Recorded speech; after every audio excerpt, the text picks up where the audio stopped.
الحمد لله نحمده ونستعينه ونستغفره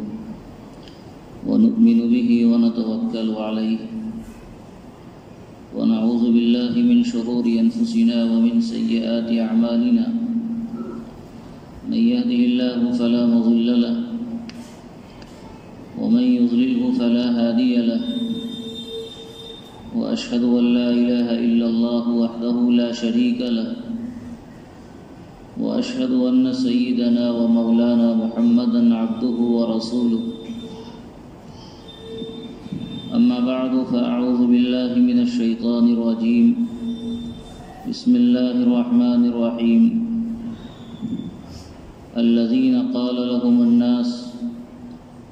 إن الناس قد جمعوا لكم فاخشوهم فزادهم إيمانا وقالوا حسبنا الله ونعم الوكيل صدق الله العلي العظيم.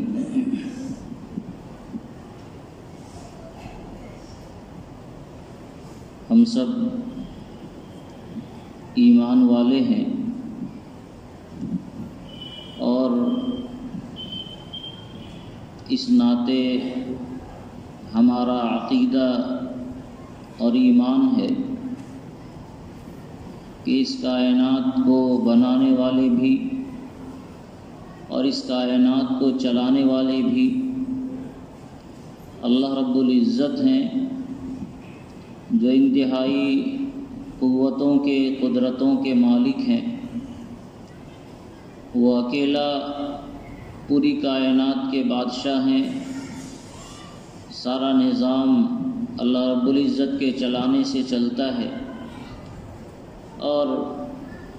اس پوری کائنات کے اندر اللہ تعالیٰ کی مرضی ہی کار فرما ہوتی ہے. وہ جو چاہتا ہے وہ کرتا ہے،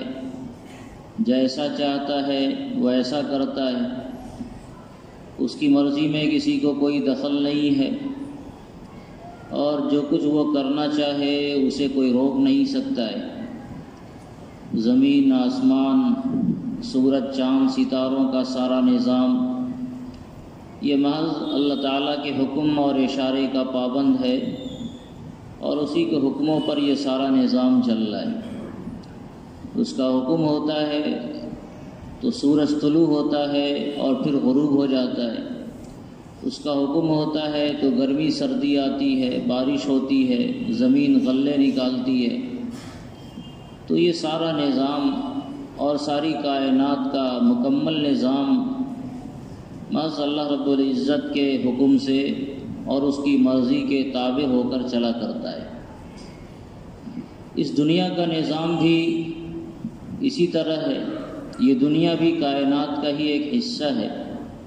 اس لیے اس دنیا کا نظام بھی کچھ اسی طرح ہے کہ دنیا کا یہ نظام بھی اللہ تبارک و تعالی اپنی مرضی سے چلاتے ہیں. بہت ساری چیزیں تو وہ ہیں کہ جس میں بظاہر کسی اسباب کو کوئی دخل نہیں ہوتا ہے، لیکن ایسی بھی چیزیں ہیں کہ جس میں اللہ رب العزت نے اسباب کو ایک گناہ دخیل بنا رکھا ہے اور ان اسباب کی بنیاد پر چیزیں وجود میں بھی آتی ہیں اور یہ بھی اللہ تعالیٰ کے حکم سے ہی ہوتا ہے. قرآن کریم نے اس کو مختلف انداز میں بیان کیا. اللہ تعالیٰ ارشاد فرماتے ہیں وَمَا أَصَابَكُم مِّن مُّصِيبَةٍ فَبِمَا كَسَبَتْ أَيْدِيكُمْ وَيَعْفُو عَن كَثِيرٍ. تمہیں کسی طرح کی کوئی پریشانی پہنچتی ہے تو یہ تمہارے اعمال کا نتیجہ ہوا کرتے ہیں. اب ظاہر ہے کہ انسان کو جو پریشانی آئی یہ پریشانی تو اللہ کے حکم سے آتی ہے. پریشانیاں خود کسی کو نہیں لگ سکتی. اگر ساری کائنات اس بات پر اکٹھی ہو جائیں کہ وہ کسی کو نقصان پہنچا دیں لیکن اللہ تعالیٰ کی مرضی نہ ہو تو ظاہر ہے ایسا نہیں ہو سکتا ہے. روایت کا مضمون ہے پوری کائنات مل کر کسی کو نفع پہنچانا چاہے یا پوری کائنات مل کر کسی کو نقصان پہنچانا چاہے تو اللہ تعالیٰ کی مرضی کے بغیر کچھ بھی نہیں ہو سکتا ہے. جو چیزیں اپنے آپ میں انتہائی ہلاکت خیز ہوتی ہیں وہ چیزیں بھی نقصان نہیں پہنچا سکتی جب تک اللہ تعالیٰ کی مرضی نہیں ہوتی ہے۔ سیدنا ابراہیم علیہ الصلاۃ والسلام کو آگ میں ڈالا گیا، مگر اس آگ نے ان کا کوئی نقصان نہیں کیا، اس لیے کہ اللہ تعالیٰ کی مرضی نہیں تھی۔ تو کائنات کی چیزیں جس میں نفع اور نقصان پہنچانے کی صلاحیت ہیں، ان چیزوں میں بھی نفع اور نقصان پہنچانے کی صلاحیت یہ اللہ تعالیٰ کے حکم سے آتی ہیں۔ اللہ چاہتے ہیں تو وہ چیزیں نافع بنتی ہیں، اور اللہ چاہتے ہیں تو وہ چیزیں نافع نہیں بنتی، نقصان دہ نہیں ہوتی۔ لیکن میں نے اشارہ کیا کہ اس کے اندر بھی انسانوں کے اعمال کا بعض اوقات دخل ہوتا ہے۔ آدمی ایک کام کرتا ہے اور اس کام کے نتیجے اسے بھگتنے پڑتے ہیں، اور اللہ تعالیٰ نے چیزوں میں تاثیرات رکھی ہوئی ہیں، اس لیے انسان کوئی کام کرتا ہے اور وہ اللہ کے حکم سے اس کا اثر ظاہر ہوتا ہے۔ ایک آدمی کھانا کھائے گا تو کھانے میں پیٹ بھرنے کی صلاحیت اور بھوک کو مٹانے کی صلاحیت نہیں ہے، لیکن اللہ تعالیٰ نے کھانے میں یہ تاثیر رکھی کہ کھانا بھوک کو مٹا دے، اور یہ اللہ کے حکم سے ہوتا ہے۔ اگر اللہ چاہے تو کھانے میں بھوک مٹانے کی صلاحیت ختم ہو جائے، اور پانی میں پیاس کو بجھانے کی صلاحیت ختم ہو جائے۔ چنانچہ ایسا ہوتا ہے، بہت ساری بیماریاں ایسی ہوتی ہیں کہ انسان پانی پیتا ہے، اور جتنا زیادہ پانی پیتا ہے اتنی ہی پیاس اس کی اور جاگ جاتی ہے۔ تو پتہ چلا کہ چیزوں میں خود نفع اور نقصان کی صلاحیت نہیں ہے۔ جو بھی نفع نقصان کی صلاحیت ہے یہ محض اللہ رب العزت کے حکموں سے یہ چیزیں پیدا ہوتی ہیں۔ تو اللہ تعالیٰ انسانوں کے اعمال کی بنیاد پر بعض اوقات فیصلہ بھی کرتے ہیں۔ انسان کے اعمال جیسے ہوں اللہ رب العزت کا فیصلہ بھی ویسا ہی ہوتا ہے۔ اگر انسان کے اعمال اچھے ہوں تو اللہ تعالیٰ کا فیصلہ انسانوں کے حق میں بہتر ہوتا ہے، اور اگر انسانوں کے اعمال بہتر نہیں ہوں تو اللہ تعالیٰ کا فیصلہ بھی انسانی اعمال کے موافق ہوا کرتا ہے۔ ایسے موقع سے آدمی کو اپنے اعمال کا بھی جائزہ لینا چاہیے۔ جب کسی طرح کی کوئی پریشانی آتی ہے، حالات اس کے موافق نہیں ہوتے ہیں، تو ایسے موقع سے سب سے پہلے ایک ایمان والے کی ذمہ داری یہ ہے کہ وہ اپنے اعمال کا جائزہ لے کہ ان کے اعمال صحیح ہے، شریعت کے بتائی ہوئی رہنمائیوں کے مطابق ہیں، اللہ تعالیٰ کی مرضی کے مطابق ہیں یا نہیں ہے۔ اگر اللہ رب العزت کی مرضی کے مطابق ہیں اور پھر حالات آ رہے ہیں تو اس کا مطلب یہ ہے کہ اس میں اللہ تعالیٰ کی خاص حکمتوں کو دخل ہے، اور اللہ تعالیٰ کی خاص حکمت ہے جس کی وجہ سے حالات آئے۔ لیکن اگر ہماری بداعمالیاں کہیں نہ کہیں موجود ہیں تو ایسے موقع سے آدمی کو اپنی بداعمالیوں کا جائزہ لے کر اللہ تعالیٰ کے دربار میں توبہ اور استغفار کرنا چاہیے۔ اور جب انسان اللہ تعالیٰ کے دربار میں توبہ اور استغفار کرتا ہے تو اللہ تعالیٰ اس کے توبہ کی وجہ سے اس کے حالات کو بدل دیا کرتے ہیں۔ روایت میں آتا ہے آقا علیہ الصلاۃ والسلام نے ارشاد فرمایا، حدیث قدسی ہے، طبرانی کی روایت ہے کہ اللہ تعالیٰ فرماتے ہیں انا مالک الملک، میں بادشاہوں کا بادشاہ ہوں، انا اللہ لا الہ الا انا، میں ہی اللہ ہوں اور میرے سوا کوئی معبود نہیں ہے۔ انا مالک الملک، ساری بادشاہت میری ملکیت ہے۔ انا مالک الملوک، میں بادشاہوں کا بادشاہ ہوں۔ قلوب الملوک بیدی، اور بادشاہوں کے قلوب میرے قبضے میں ہیں۔ اور اللہ تعالیٰ نے اپنے بندوں کو مخاطب ہو کر فرمایا کہ جب میرے بندے میری نافرمانی کرتے ہیں تو ایسے موقع سے بادشاہوں کے قلوب میں ان کے لیے میں نفرت اور غصہ بھر دیا کرتا ہوں، اور پھر یہ بادشاہ اپنی رعایا کے حق میں انتہائی ظالم ہو جاتی ہے۔ اور جب بندے میری فرما برداری کرتے ہیں، میری اطاعت کے ساتھ زندگی گزارتے ہیں، تو ایسے موقع سے میں بادشاہوں کے دلوں میں ان کے لیے نرمی اور رافت کو بھر دیتا ہوں، جس کی وجہ سے بادشاہ کا معاملہ اپنی رعایا کے ساتھ انتہائی خیر خواہانہ اور انتہائی ہمدردانہ ہوا کرتا ہے، اور اس کی وجہ سے حالات اچھے ہوتے ہیں۔ اسی لیے آقا علیہ الصلاۃ والسلام نے ارشاد فرمایا کہ اگر ایسے حالات تمہارے ساتھ پیش آویں کہ تمہارے بادشاہ، تمہارے حکمراں تمہارے خلاف فیصلہ کرنے لگیں، ان کے معاملات تمہارے حق میں نہیں ہو، تو ایسے اوقات میں بادشاہوں کو برا بھلا کہنے کے بجائے تمہاری ذمہ داری ہے کہ اللہ رب العزت کی طرف متوجہ ہو، اپنے گناہوں سے استغفار کرو، اللہ تعالیٰ کے دربار میں گریہ وزاری کرو، اور اس کا انجام یہ ہوگا کہ اللہ تعالیٰ بادشاہوں کے قلوب کو بدل دیں گے۔ یقیناً بادشاہوں کے قلوب اللہ رب العزت کے قبضے میں ہے، وہ چاہتا ہے تو بادشاہوں کے قلوب میں رعایا کے حق میں نرمی اور رافت کو ڈال دیتا ہے، اور اگر وہ چاہتا ہے تو پھر بادشاہوں کے قلوب میں رعایا کے لیے نفرت اور غصے کو ڈال دیتا ہے۔ تو ایسے موقع سے ایک بندے مومن کی ذمہ داری ہے کہ اگر اس کے حکمراں اس کے خلاف ہو جائیں، اگر اس کے بادشاہ کے فیصلے اس کے حق میں نہیں ہوں، تو ایسے وقت میں بادشاہوں کو برا بھلا کہنے کے بجائے اس کی یہ ذمہ داری ہے کہ اللہ رب العزت کے دربار میں وہ توبہ اور استغفار کرے، اللہ تعالیٰ سے فریاد کرے، اور اللہ تعالیٰ سے انسان جب فریاد کرنے لگتا ہے تو اللہ تعالیٰ بادشاہوں کے قلوب کو انسانی حق میں مفید بنا دیتے ہیں اور نافع بنا دیتے ہیں۔ تاریخ کے بے شمار ایسے واقعات ہیں، ایسے حکمراں آئے دنیا کے اندر جنہوں نے انسانیت پر اتنا زیادہ ظلم کیا کہ جس ظلم کی تاریخ اگر لکھی جائے تو شاید یہ اندازہ نہیں لگے گا کہ اس سے بڑا بھی ظلم کسی اور دور میں ہوا ہوگا۔ اسلامی تاریخ کے اندر ایک ظلم کی کہانی تاتاری فتنوں سے یاد کی جاتی ہے۔ اس وقت کے مورخین نے لکھا کہ اگر آسمان کو آنکھیں ہوتی تو وہ برس پڑتا، زمین کو اگر جگر ہوتا تو وہ شق ہو جاتی، اور اس طرح اس ظلم کی داستان لکھنے کے لیے کسی کے پاس جگر اور کلیجہ نہیں ہے۔ اتنے مظالم زمین والوں کے اوپر اور خاص طور سے مسلمانوں کے اوپر ڈھائے گئے، جہاں مسلمانوں کا نام و نشان نظر آیا اسے مٹا دیا گیا، جہاں اس کی شاعر نظر آئیں اسے ختم کر دی گئی، جہاں اس کی کتابیں نظر آئیں اسے جلا دی گئیں، قرآن کریم کے نسخے دریا برد کر دیے گئے، نظر آتش کر دیے گئے، اور اتنی صورتحال کے باوجود اللہ رب العزت نے کسی بندے مومن کی اخلاص کی بنیاد پر، ایمان والوں کے توبہ اور آہوزاری کی بنیاد پر، انہی قوموں میں ایسے افراد کو اللہ تعالیٰ نے پیدا فرمایا کہ جو قومیں اسلام کی سربلندی کی وجہ بنی اور جنہوں نے اسلام کے لیے داعیانہ کردار کو ادا کیا ہے۔ شاعر اسلام نے کہا تھا، ہے عیاں یورش افسار کے افسانوں سے، پاسباں مل گئے کعبہ کو صنم خانے سے۔ جو صنم خانے والے تھے، جو بت کے پجاری تھے، وہیں سے پاسباں مل گئے کعبہ کے لیے، اور انہی لوگوں میں سے اللہ تعالیٰ نے ایسی جماعت اور ایسے افراد کو پیدا کیا کہ جن افراد نے اسلام کی پاسبانی کا کام کیا، اسلام کی نشر و اشاعت کا کام کیا۔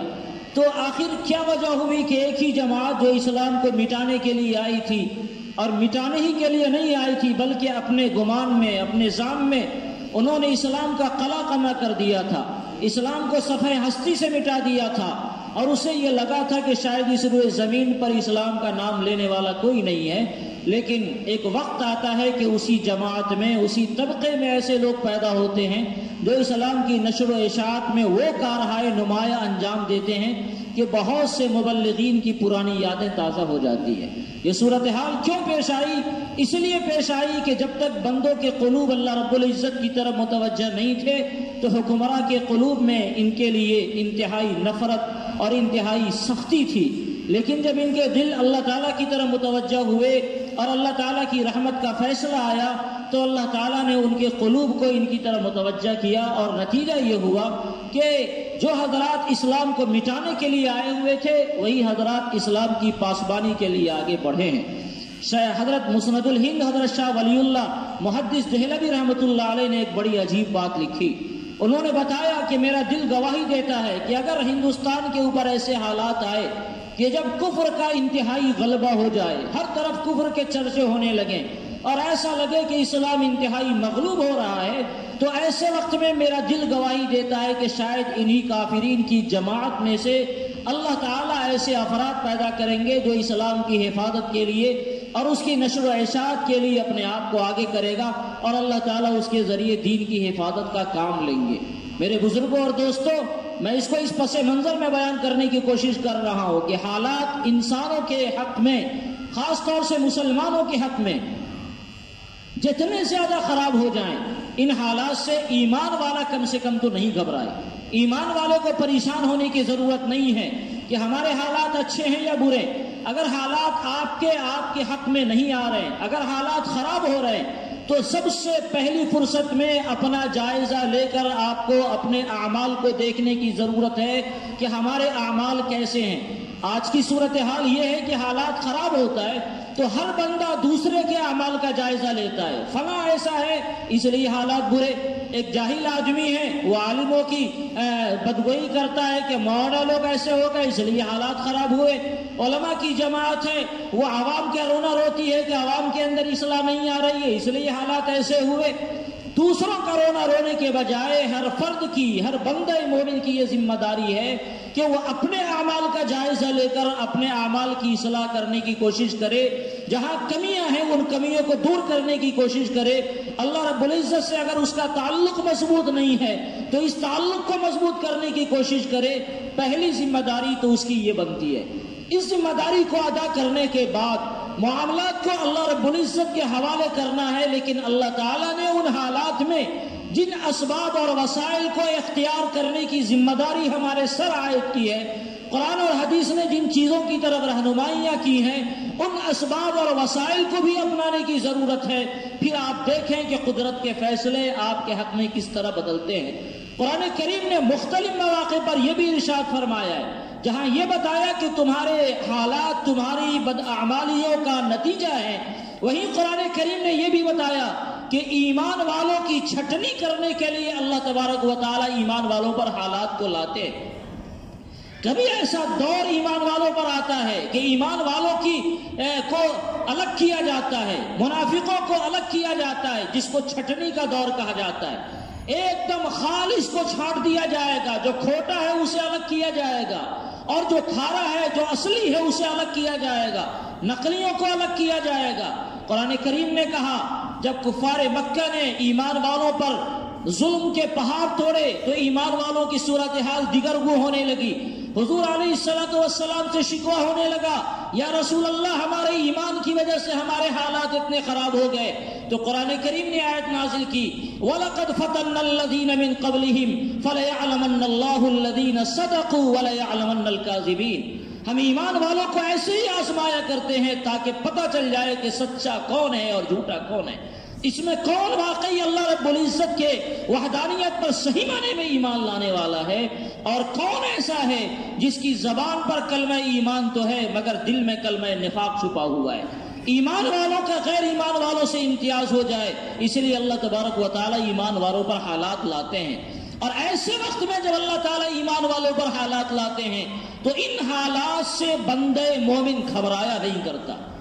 جو بندے مومن نہیں ہے اسے پریشانی تو ہوگی، لیکن جو بندے مومن ہیں جن کے دل میں ایمان کا چراغ صحیح معنی میں جل رہا ہے، ایسے موقع سے ایمان والا نہیں گھبرایا کرتا، بلکہ ایسے موقع سے ایمان والوں کا ایمان اور زیادہ جاگتا ہے،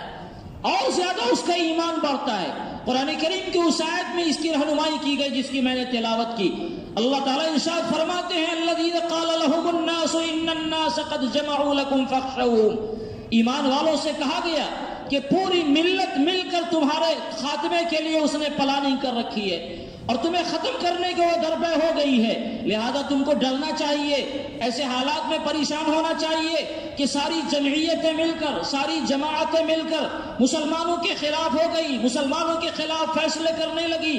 تو ایمان والوں کا ایمان ان ظالموں سے اور ان کافروں سے ڈرنے کے بجائے ایمان والے ایسے موقع سے کہتے ہیں حسبنا اللہ ونعم الوکیل، ہمارے لیے ہمارا خدا کافی ہے، ہمارا کارساز ہمارے لیے سب سے بہتر کارساز ہے۔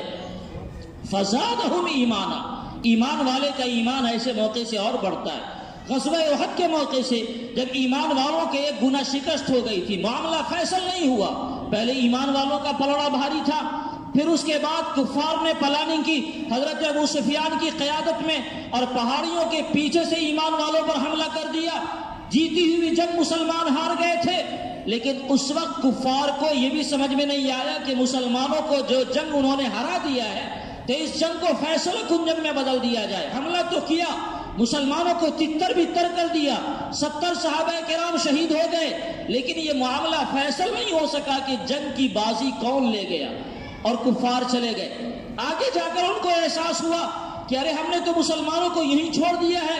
ان کو تو بے ہوشی کی حالت میں، سراسیمگی کی حالت میں، پریشانی کی حالت میں ان پر ایک اور زوردار حملہ کرنا چاہیے اور جس کی وجہ سے ان کی طاقت کو ختم کر دینا چاہیے۔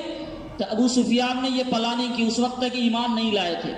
انہوں نے یہ پلاننگ کی کہ واپس چل کر مسلمانوں پر دوبارہ حملہ کیا جائے۔ یہاں مسلمانوں کی صورتحال یہ تھی کہ احد کے میدان میں ان کے زخم اتنے گہرے تھے کہ واقعی ان کو ہوش آنا ذرا مشکل تھا۔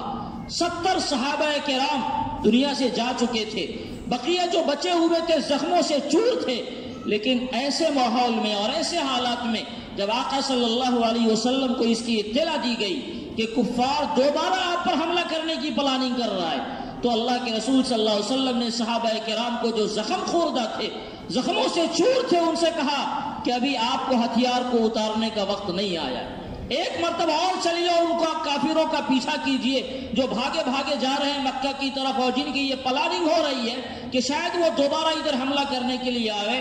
اللہ تعالیٰ نے ایک انتظام تو یہ کیا کہ ان کفار کے دلوں میں رعب کو ڈال دیا، ان کی ہمت نہیں ہوئی دوبارہ آنے کی، لیکن انہوں نے ایک پلاننگ کی کہ ایک قافلہ جو جا رہا تھا، جو لوگ مدینہ کی طرف آنے والے تھے، ان سے کہلوا دیا کہ جا کر مسلمانوں کی جماعت میں جا کر کہہ دو کہ تمہارے کفار دوبارہ تم پر حملہ کرنے کے لیے آ رہے، تاکہ جب کہو گے تو ان کو ڈر ہوگا اور شاید وہ راستے سے واپس ہو جائیں، ہمارا پیچھا نہیں کریں، ان کو اور زیادہ پریشانی ہوگی، ڈر اور خوف ہوگا۔ لیکن یہاں چال الٹی پڑ گئی، جب یہ لوگ مسلمانوں کو یہ کہنے کے لیے آئے کہ آپ کے دشمن آپ کا مقابلہ کرنے کے لیے دوبارہ کمر بستہ ہیں اور وہ آ رہے ہیں، تو اللہ تعالیٰ نے بتایا ایسے موقع سے ایمان والا اور پریشان نہیں ہوا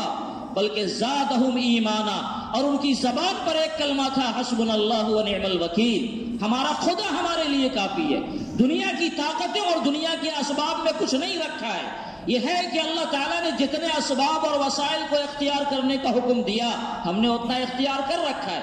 اللہ تعالیٰ کی طرف سے جتنے کہ ہم پابند ہیں ہم نے اتنا اختیار کر لیا، باقی نتیجہ اللہ رب العزت کے ہاتھ میں۔ اور نتیجہ کیا ہوا کہ یہ دشمن دوبارہ واپس ہو گیا اور ان کو اتنی ہمت نہیں ہوئی کہ دوبارہ مسلمانوں پر حملہ کرے۔ قرآن کریم نے ایک اور موقع سے 21ویں پارے کے آخر میں غزوہ احزاب، جس کو غزوہ خندق بھی کہا جاتا ہے، اس موقع کا حال بھی بڑا عجیب کھینچا ہے، عجیب سی صورتحال تھی مسلمانوں کے ساتھ، بڑی لمبی کہانی اور لمبی تفصیل ہے۔ مسلمانوں پر حملہ کرنے کے لیے جتنی جماعتیں تھیں سب مل کر مسلمانوں پر حملہ کرنے کے لیے مدینہ منورہ کا پلان بنا لیا۔ مسلمانوں کو پتہ چلا، جناب رسول اللہ صلی اللہ علیہ وسلم کو اس کی اطلاع دی گئی کہ اب تک تو یہ تھا کہ کفار قریش وہ تنے تنہا یا کسی ایک دو قبیلے کو لے کر مدینہ پر چڑھائی کرتے، بدر کی لڑائی ہو گئی، احد کی لڑائی ہوئی، اس کے درمیان 2-3 جھڑپیں اور ہوئی ہیں، لیکن اب کفار نے یہ طے کر لیا ہے کہ یہ روزانہ کی جھنجٹ کو ختم کر دیا جائے اور جتنی جمعیتیں اور جماعتیں مل سکتی ہے سب کو مل کر مدینے پر حملہ بولا جائے۔ 12,000 کا لشکر لے کر وہ مدینے کی طرف بڑھے۔ آقا علیہ الصلوۃ والسلام کو اس کی اطلاع ملی، خندق کھودا گیا، تقریباً 4.5 سے 5 کلومیٹر لمبی خندق۔ آپ سوچ سکتے ہیں دشمنوں سے حفاظت کے لیے مدینے کے 3 طرف تقریباً خندق کی کھودائی ہوئی، اور اتنی لمبی خندق کھودی گئی صرف 5 سے 6 دنوں کے اندر، اس لیے کہ اس کے علاوہ مسلمانوں کے پاس اپنے دشمن سے بچاؤ کی کوئی شکل نہیں تھی، کوئی شکل ایسی نہیں تھی کہ اپنے دشمن سے بچاؤ کیا جا سکے، آمنے سامنے کی لڑائی نہیں لڑی جا سکتی تھی، ان کی تعداد زیادہ تھی، ان کے پاس اسلحے زیادہ تھے، 12,000 کا مجمع تھا، 1,000 تقریباً ان کے پاس اونٹ تھا، 300 سے زیادہ گھوڑے تھے، ہتھیاریں تھی، اور مسلمانوں کی صورتحال یہ تھی کہ وہ مختلف جنگوں کی وجہ سے وہ چور ہو گئے تھے، لڑنے والے صرف 3,000 تھے، ان کے پاس ہتھیار کی کمی تھی، اور پھر اپنے گھر میں لڑنا یہ اور ذرا مشکل تھا، بال بچوں کا مسئلہ تھا، عورتوں کی حفاظت کا مسئلہ تھا، اس لیے جب مسلمانوں نے آپس میں یہ مشورہ کیا کیا کیا جائے تو حضرت سلمان فارسی رضی اللہ تعالیٰ عنہ نے مشورہ دیا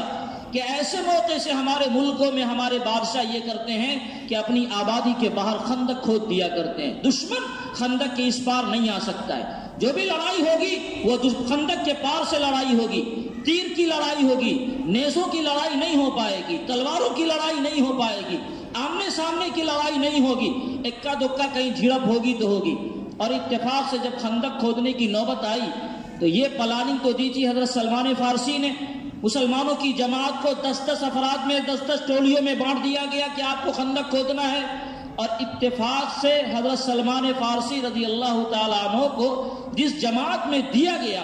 اس جماعت نے خندق کا جو حصہ کھودا ہے اسی میں وہ مشہور واقعہ پیش آیا کہ ایک ایسی چٹان زمین کے اندر ظاہر ہو گئی جس چٹان کا توڑنا مسلمان کے بس میں نہیں رہا۔ حضرت سلمان فارسی جو خود آئیڈیا دے رہے ہیں وہ خود اتنے پریشان ہو گئے کہ آئیڈیا دینے والا فیل ہو گیا۔ اللہ رب العزت بتا رہا ہے کہ جو کچھ ہوتا ہے ہماری طرف سے ہوتا ہے، آپ کے آئیڈیاز، آپ کی پلاننگیں، آپ کی تدبیریں فیل ہو جائیں گی جب تک اللہ تعالیٰ نہیں چاہے، اور اللہ ہی کرنے والے۔ حضرت آقا صلی اللہ علیہ وسلم کو اس کی اطلاع دی گئی، اور بالآخر آپ نے وہ خندق 3 کلہاڑیوں میں توڑا ہے جس میں 3 روشنیاں نظر آئی، اور اس موقع سے آپ نے دنیا والوں کو یہ خوشخبری سنائی تھی کہ مجھے اس روشنی میں قیصر و کسریٰ کے محلات دکھلائے گئے تھے۔ تو دشمنوں نے کہنا بھی شروع کر دیا کہ مسلمانوں کی صورتحال یہ ہے کہ جان کے لالے پڑے ہوئے،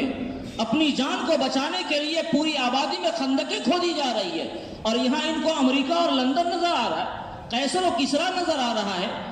جی، یہ منافقین نے یہ کہنا شروع کیا، لیکن ایمان والوں کا اللہ پر اور اس کے رسول پر ایسا ایمان تھا کہ جو اللہ رسول کی طرف سے کہا گیا ان حضرات نے ان کو تسلیم کیا۔ حالات اتنے بد سے بدتر ہو گئے کہ مسلمانوں پر فاقہ کی نوبت آ گئی۔ خود آقا صلی اللہ علیہ وسلم کے پیٹ مبارک پر پتھر بدے ہوئے تھے۔ حضرت جابر نے ایک دعوت بھی کی تھی، اور بڑی مختصر دعوت کی جس میں صحابہ کرام کی پوری جماعت کو لے کر آقا صلی اللہ علیہ وسلم پہنچ گئے۔ وہ بھی ایک بڑا لمبی کہانی اور بڑا عجیب قسم کی وہ داستان ہے جس کو سنانے کے باقی لائق ہے۔ لیکن ایسے حالات اور ایسے ماحول میں ایمان والا نہیں گھبرایا، اور ایمان والوں نے مستقل کہا حسبنا اللہ ونعم الوکیل، ہمارا خدا ہمارے لیے کافی ہے۔ اور زبان پر ان کلمے کی ورد میں اللہ رب العزت نے ایسا فیصلہ کیا کہ بغیر لڑائی لڑے ہوئے دشمنوں کی ساری جمعیتیں بکھر گئی، دشمنوں کی ساری طاقتیں کمزور ہو گئی، اور پھر اس کے بعد مکہ والوں کو کبھی دوبارہ ہمت نہیں ہوئی کہ مکہ والے دوبارہ مدینے پر چڑھائی کی وہ سوچ بھی سکے۔ ایمان والے کی صورتحال یہ ہوتی ہے۔ ایمان والے کو اللہ تعالیٰ نے بتایا کہ اگر تمہارے حالات تمہارے خلاف ہو جائیں تو پہلے اپنے اعمال کا تم جائزہ لے کر اپنے اعمال کی اصلاح کی فکر کرو، اور جب تمہارے اعمال درست ہو جائیں تو اللہ رب العزت کی طرف متوجہ ہو کر جو اسباب و وسائل تمہارے بس میں ہو سکتے ہیں ان اسباب و وسائل کو اختیار کر کے اللہ رب العزت پر نتیجہ چھوڑ دو۔ یقیناً خدا رب ذوالجلال نے ایمان والوں کے ساتھ فتح و کامرانی کا وعدہ کیا ہے، اور یہ وعدہ جس طرح جناب رسول اللہ صلی اللہ علیہ وسلم کے زمانے اقدس میں تھا، آج بھی یہ وعدہ اللہ تعالیٰ کا اسی طرح قائم ہے۔ ایمان والا اپنے ایمان کے شان کے ساتھ اگر آج بھی زندہ رہے گا تو آج بھی بدر اور احد کے واقعات بیان کیے جا سکتے ہیں، اور آج بھی وہ تاریخ دہرائی جا سکتی ہے۔ ہمارے ملک کی تاریخ کا ایک بڑا فیصلہ ہونے والا ہے، اور دنیا یہ امید کر رہی ہے کہ فیصلہ شاید بدل جائے، حکومتوں میں تبدیلی آ جائے۔ لیکن میں آپ سے ایک بات کہنا چاہ رہا ہوں، اگر حکومت میں تبدیلی آ بھی گئی تو کوئی خلافت راشدہ قائم نہیں ہونے والی، حضرت عمر کی کوئی خلافت نہیں قائم ہونے والی جس کی وجہ سے بہت امید ہم لگائے رکھے۔ اس سے پہلے بھی تو اس طرح کی حکمرانی تھی، کیا مسلمانوں کو کوئی منصبہ مل رہا تھا؟ نہیں، حکومت چاہے جس کی آ جائے، بڑا سے بڑا ظالم اور نمرود اگر ہمارا حکمراں بن جائے، اس کے قلوب اللہ رب العزت نے اپنے قبضے میں رکھے ہیں۔ اور ایسے موقع سے ایمان والوں کو کسی نمرود اور کسی قارون اور فرعون سے ڈرنے کی ضرورت نہیں ہے، ایمان والوں کا رشتہ اللہ رب العزت سے انتہائی مضبوط کرنے کی ضرورت ہے۔ آپ سوچ لیں کہ اگر حکمرانی بدل گئی تو بھی اچھا، دنیا کو یہ توقع ہے، ایمان والے دعائیں کر رہے، اللہ تعالیٰ کا فیصلہ ہو جائے، اس ملک کے لیے بہتری ہوگی۔ لیکن اگر خدا نخواستہ حکومتوں میں کوئی تبدیلی نہیں آتی ہے تو بھی ایمان والوں کو مایوس ہونے کی ضرورت نہیں ہے، اس لیے کہ ایمان والا مایوس ہونے کے لیے نہیں پیدا کیا گیا۔ لا تقنطوا من رحمت اللہ، قرآن کریم نے کہا ہاں ایمان والوں کو ان تدبیروں کو اختیار کرنے کی ضرورت ہے، جو ظالم حکمراں ہوگا اللہ تعالیٰ اسی سے اسلام کا کام لے گا انشاءاللہ، اور ایسے لوگ دنیا میں پیدا ہوں گے، اور یقیناً اس ہندوستان کے اندر ایسے حالات بنیں گے کہ اسلام کی سربلندی ہوگی۔ یہ جو حالات ہیں وہ اسلام کی سربلندی کی طرف جا رہے ہیں، اور ایسے حالات میں ہمیں اپنا جائزہ لینے کی ضرورت ہے، کہیں ہماری چھٹنی نہ ہو جائے، آپ دیکھ رہے ہیں صورتحال کیا ہے. آدمی دن میں مسلمان ہوتا ہے، رات میں کافر ہو جاتا ہے، کبھی کچھ اور بول لیا، کبھی کچھ اور بول لیا، اور اس کی وجہ سے ہمارا ایمان چلا گیا. اپنے ایمان کا جائزہ لے کر انتہائی مضبوطی کے ساتھ ایمان پر ثابت قدم رہنے کی ضرورت ہے. اور ایمان پر جب ہم ثابت قدم رہیں گے تو حالات ہمارے خلاف بھی آ جائیں، طوفانوں سے ٹکرانا تو ہم ہی نے سیکھا ہے، بادلوں سے کھیلنا ہم نے سیکھا ہے، پہاڑوں کو ٹکریں دینا ہم نے سیکھا ہے. وہی ہمارے آباء و اجداد تھے جنہوں نے حالات کا رخ موڑا تھا، اور انہی آباء و اجداد کی اولاد ہم بھی ہیں. ہمارے اندر بھی وہ طاقتیں ہیں، ان طاقتوں کو اجاگر کرنے کی ضرورت ہے، ان طاقتوں کو باہر نکالنے کی ضرورت ہے. اور وہ طاقت کون سی ہے؟ اللہ تعالیٰ سے رشتے کے مضبوطی کی طاقت، اللہ تعالیٰ سے اپنے آپ کو انتہائی مضبوط تعلق بنانے کی طاقت. جس دن ایمان والا اس نہج پر اپنے آپ کو تیار کر لیا، خدا کی قسم پوری دنیا میں انقلاب آئے گا. لیکن مومن ہے کہ وہ سمجھ نہیں رہا ہے. تو اگر میرا نہیں بنتا نہ بن، اپنا تو بن، اپنا تو کم سے کم ہم بن جائیں، اور اپنے لیے تو ہم کچھ کام کرنے والے بن جائیں. چھوڑ دیجئے دنیا میں کیا ہو رہا ہے، لیکن اپنے نفع کے لیے، اپنے مفاد کے لیے، اپنے آل اولاد کی حفاظت کے لیے ہمیں اپنے کم سے کم ایمان کے تقاضے پر اور ایمان کے ان شعائر پر اپنے آپ کو باقی رکھنے کی ضرورت ہے جو ایمان ہم سے مطالبہ کر رہا ہے. اور اگر ہم نے ایسا نہیں کیا تو اس کا مطلب یا تو ہمارا ایمان کمزور ہے، ہمیں اللہ رسول کے وعدوں پر اطمینان نہیں ہے، ہم بھی دنیا والوں کی طرح یہ سمجھتے ہیں بس ایسی ہی باتیں ہیں جو قرآن و حدیث کے اندر بیان کر دی گئی ہیں، اس کا کوئی حقائق سے تعلق نہیں ہے. اگر ایمان والا ہوگا تو ایمان والے کو اللہ رسول کی باتوں پر ویسا اعتماد، بلکہ اس سے زیادہ اعتماد ہوگا جیسا اعتماد کسی آدمی کو اپنی آنکھوں پر ہوتا ہے. اس لیے میرے بزرگوں اور دوستوں، حالات سے گھبرانا نہیں ہے، پریشان نہیں ہونا ہے. حسبنا اللہ و نعم الوکیل، یہ صحابہ کرام کا وہ ورد ہے جس کو قرآن کریم نے بیان کیا ہے. اس ورد کو زیادہ سے زیادہ اپنانے کی ضرورت ہے. مشائخ نے تو یہاں تک لکھا ہے اگر کسی آدمی کو کوئی پریشانی ہو اور 1000 مرتبہ پورے خلوص اور اخلاص کے ساتھ اس کلمے کا ورد کرتا ہے اور اللہ تعالیٰ سے دعائیں کرتا ہے تو اللہ تعالیٰ اس کی پریشانیوں کو دور فرماتے ہیں. تو کیوں نہیں ہم لوگ روزانہ 1000 مرتبہ، ابھی 2-4 دن نتائج میں آنے میں باقی ہیں، 1000 مرتبہ انشاءاللہ ہم لوگ روزانہ ورد کر لیں. کتنا ٹائم لگے گا؟ کریں گے انشاءاللہ، کوشش کر لیں. اللہ تعالیٰ اس تھوڑی سی جماعت کی وجہ سے اگر پورے ہندوستان کا فیصلہ اگر اللہ تعالیٰ نے کر دیا تو یہ ہمارے لیے سعادت کی بات ہوگی. تو اس لیے ایمان والوں کو گھبرانا نہیں ہے، پریشان نہیں ہونا ہے. قارون بھی آ جائے اور نمرود بھی آ جائے تو ایمان والا وہی کہتا ہے جو کہا تھا ساحران فرعون نے، فقض ما انت قاض، جو جی میں آئے فیصلہ کرنا کر لو. اپنے ایمان سے ہم دستبردار ہونے والے نہیں ہیں. دنیا کی نگاہ ہمارے ایمان پر ہے اور وہ چاہ رہی ہے کہ ہمارے سینوں سے ایمان کو ختم کر دیا جائے. لالچ دے کر، ڈرا کر، دھمکا کر، مختلف بہانوں سے ہم دنیا والوں کو کہہ دیں فقض ما انت قاض، جو جی میں آئے کر لو. اپنے ایمان سے ہم سودا کرنے والے نہیں ہیں. پھر دیکھیں اللہ تعالیٰ کی نصرت اور اللہ تعالیٰ کی خاص رحمتوں کا نزول ہماری طرف کیسے ہوتا ہے. اللہ تعالیٰ ہماری جان کی، مال کی، عزت و آبرو کی، ایمان کی حفاظت فرمائے. آمین و آخر